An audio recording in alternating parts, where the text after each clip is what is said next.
Pemirsa, kepolisian Resort Sorong Kota kejar aktor intelektual di balik insiden kericuhan di Jalan Ahmad Yani, Kota Sorong.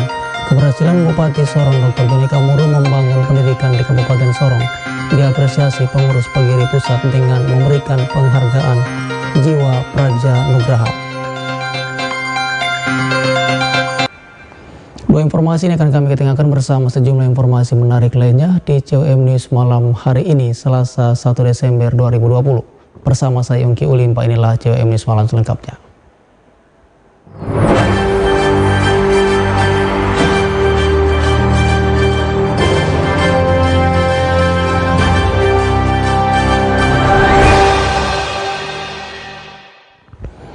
Kita ke informasi yang pertama, Saudara. Kepolisian Resort Sorong Kota kejar aktor intelektual di balik insiden kericuhan di Jalan Ahmad Yani, Kota Sorong, yang melukai 4 anggota Polri dan 1 wartawati, setelah menetapkan 6 orang sebagai tersangka dalam kasus tersebut. Aktor intelektual yang sedang dikejar kepolisian Resort Sorong Kota dilakukan setelah melakukan penyelidikan mendalam terhadap insiden kericuhan yang terjadi di kawasan Jalan Ahmad Yani, Kota Sorong, Jumat pekan lalu. Pengungkapan terhadap aktor intelektual di balik rencana aksi demonstrasi yang berujung ricuh dan melukai 4 anggota Polri dan 1 wartawati tersebut menjadi prioritas penanganan kasus, termasuk proses 6 tersangka yang telah ditetapkan. Negara ini dideklarasikan di Belgia, sementara yang bersangkutan menulis dirinya berada di Nederland.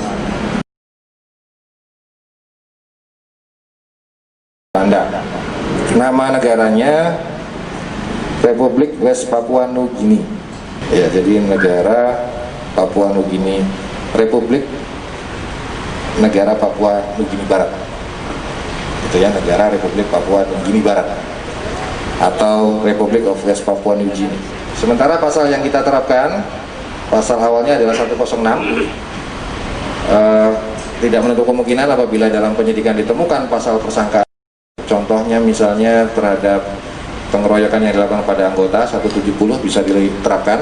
Kemudian untuk melawan petugas ketika berdinas, persangkaan pasal dalam KUHP mulai dari pasal 212 sampai 218 bisa diterapkan juga, tapi itu nanti menunggu dari gelar lanjutan. Nanti akan kita informasikan lebih lanjut.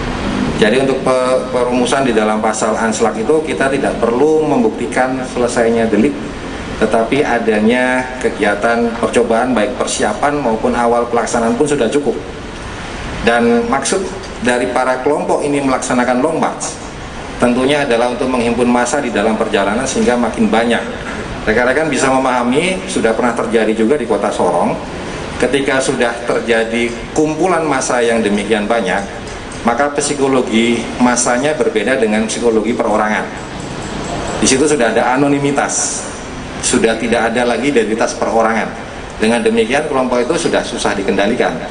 Dan pernah terjadi juga di Kota Sorong, akhirnya Kota Sorong pernah lumpuh sampai beberapa hari, kalau tidak salah itu di tahun 2019 bulan Agustus, seingat saya. Nah, hal yang sama akan diulang lagi oleh kelompok ini, tapi memang di dalam pembuktian, dalam penyidikan yang kita lakukan, kita menentukan peran mereka adalah sebagai pelaksana menerima undangan untuk kumpul di suatu tempat dan melaksanakan long march menuju Balai Kota.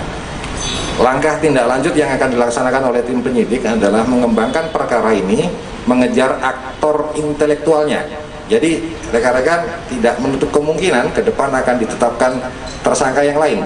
Jadi bukan ini final, enggak ya. Nanti akan ada langkah-langkah berikutnya, apabila unsurnya memenuhi, ditetapkan tersangka lanjutannya. Itu tidak menutup kemungkinan, seperti itu.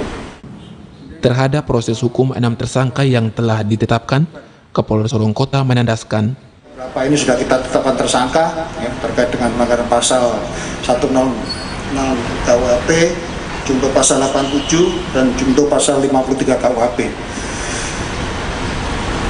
Kemudian itu ya, untuk inisial, yang pertama CD umur 18 tahun, yang kedua DP umur 30 tahun,